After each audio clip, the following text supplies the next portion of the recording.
नमस्कार, अटल मत न्यूज मध्ये आपले सहर्ष स्वागत आहे.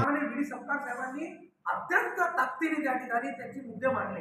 मात्र की आमचं जे होतं ते रिझर्व करण्यात आला निकाल आणि त्याच्यामध्ये असं सांगण्यात आलं की तुम्ही एक काम करा, लोअर बेंच वरती जा आणि तिकडे तुम्ही पुटअप करा. आम्ही जर लोअर बेंच कडे गेलो, पुटअप केलं, या गोष्टीला 10-1 दिवस लागणार आहे, तेव्हापर्यंत इलेक्शन संपणार आहे. त्यासाठी आम्ही म्हटलेलं आहे की ठीक आहे, आम्हाला तुम्ही आज बॅट्समन हे चिन्ह दिलं ना,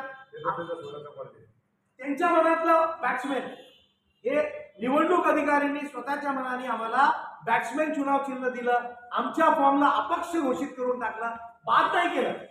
असं असलं असतं त्यांनी बाद केलं पाहिजे. आता आमची मागणी आहे की या गोष्टीवरती मीडियाच्या मार्फत पण प्रकाश पडला पाहिजे, लोकांपर्यंत ही गोष्ट घडली पाहिजे.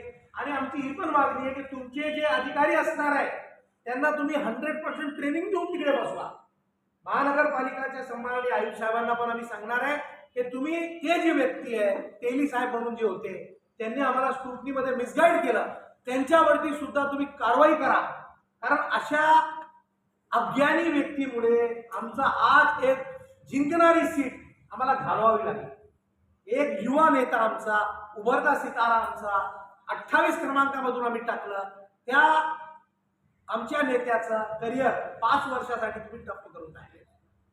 तर याचा दोषी कोण? चिन्हाच्या बाबतीतही आपल्याला ऑब्जेक्शन घेता येतं. चिन्ह तुम्हाला जे त्यांनी दिलं त्याबाबत तुम्ही काय ऑब्जेक्शन घेतलं का?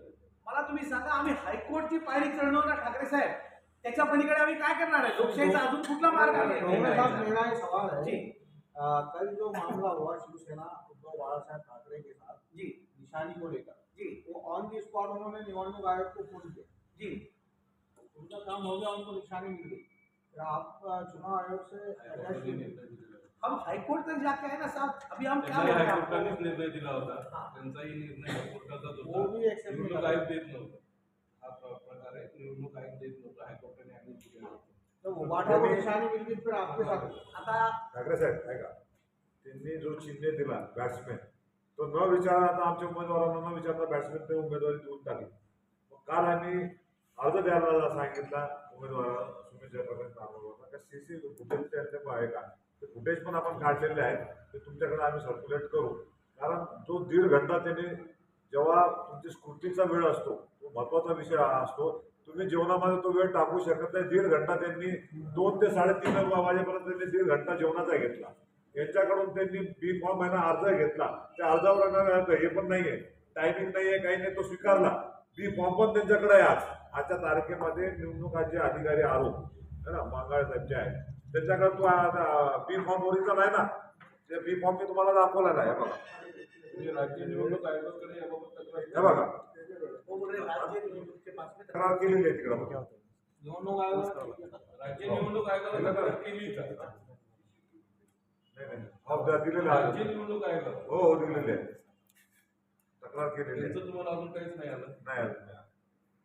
नाही, तुमचं म्हणणं काय आहे की आम्ही जेव्हा बी फॉर्म देत होतो तर अधिकाऱ्यांनी सांगितलं की बी फॉर्मची गरज नाही, नाही, बी फॉर्म घेतला त्यांनी, पण झेरॉक्स घेतला. झेरॉक्स घेतला. त्याचे तुम्ही व्हिडिओ बनवला का? व्हिडिओ त्याचा, मला एक सांगा, त्याचा फोटो घेतला ते देताना आणि याच्यासाठी घेतलं की ते फॉर्म भरत होते, तो फोटो आहे आमच्याकडे. पण मला तुम्ही सांगा, ज्यावेळेस समजा हे सगळं चालू आहे, ते व्हिडिओ रेकॉर्डिंग वर तिकडे अलाउड करणार आहे का कोणाला?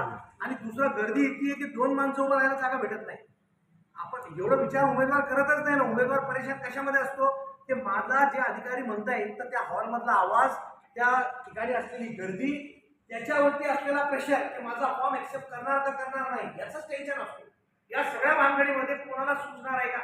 हमारे अध्यक्ष ने दिया हुआ भी है कि सिर्फ एक ही उम्मीदवार है जिसको हमने एबी फॉर्म दिया, तो वहां कोई भी एबी फॉर्म का न डिस्प्यूट है न कुछ ऑब्जेक्शन है, फिर भी हमारे साथ में अन्याय हुआ और हमको बैट्समैन ये चुनाव चिन्ह वहां से मिला है. तो ये जो हमारा बिना मांगे हुए, यानी वो हमने मांगा नहीं है और नहीं मांगने के बाद भी हमको बैट्समैन ये चुनाव चिन्ह दिया गया.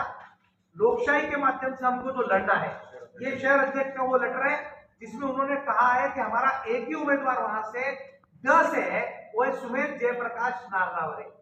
और ये हमारे साथ में अन्याय हुआ.